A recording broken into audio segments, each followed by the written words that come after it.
So I had a chance to go see Abigail over the weekend. Yeah, and it was my birthday, so sorry for this late review. I've had a lot of plans this weekend, but here it is right now.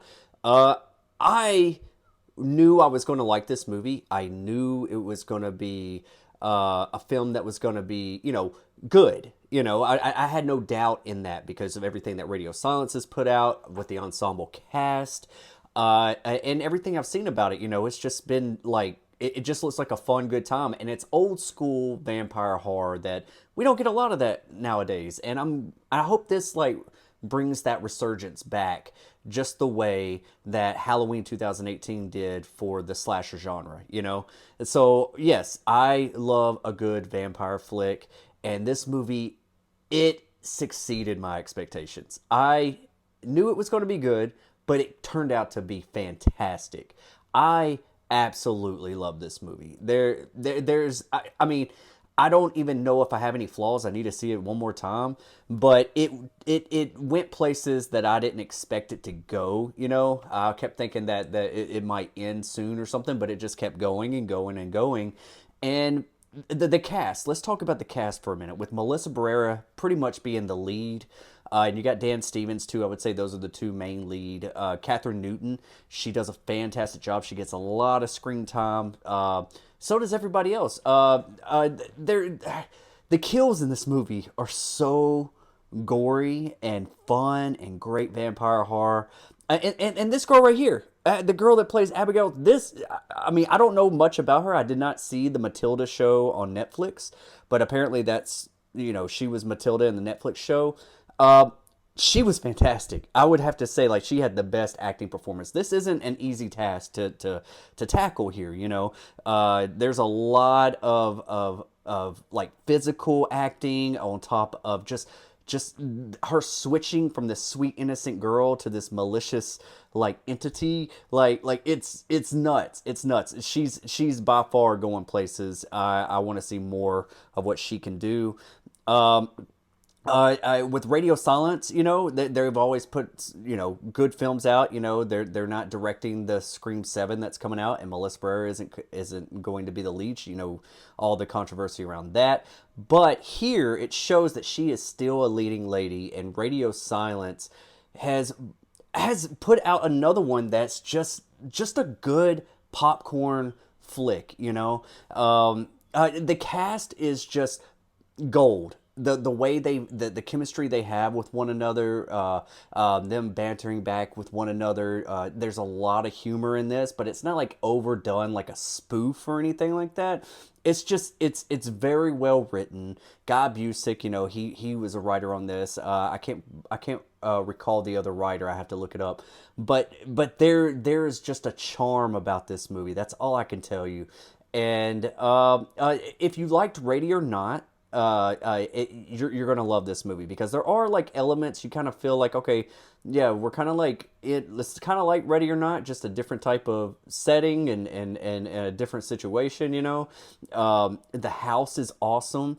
This kind of reminded me of something that would have came out in like the early 2000s. When we got like House on Haunted Hill and 13 Ghosts or something like that. This movie I'm just going to say it right here. This is probably my favorite movie of the year.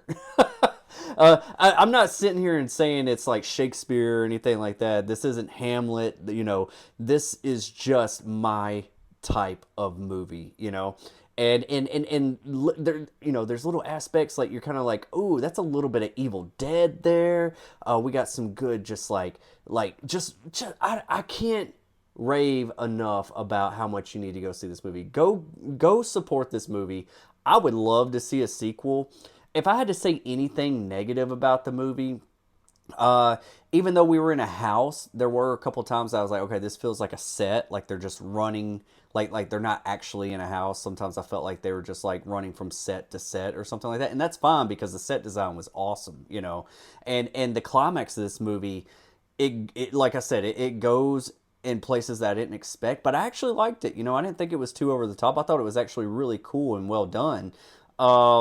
But if I had to say like any type of negative about the movie, like I'm not, I feel like a lot of times like movie reviewers and critics and everybody, they look for the negative more than they need to be focusing on the positive. So that's what I want you to do, and that's what I try to do when I watch movies, unless the movie just completely sucks, okay? Everyone focuses on the negative way too much.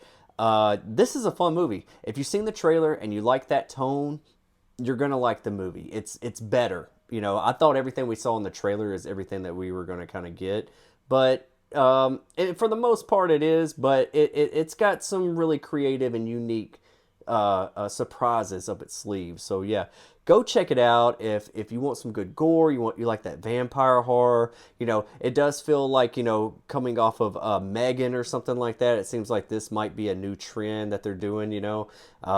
Where they're having like an innocent type of girl or something like that, but she becomes a killer or a vampire. There, she does do some ballerina stuff in this movie, and it kind of reminded me a little bit of Megan. When Megan was dancing and stuff like that. So maybe they're trying to do that. I don't know if that was the original goal or what, but I could see some inspiration there. But it's a lot of fun. It's kick ass. Yes, I want more of this. Radio Silence, super phenomenal. Melissa Barrera, I hope she gets more work. I mean, she is definitely she's very easy on the eyes, and she's great as a leading lady. I want to see her be successful, even despite everything that was surrounding Scream 7 and Paramount. So yeah, go support this movie. It's badass. Old school vampire horror is back. Let me know what you think about it when you go and see it. All right, this is Destination Station. I'll see you later. I'll see you on another time. Peace out.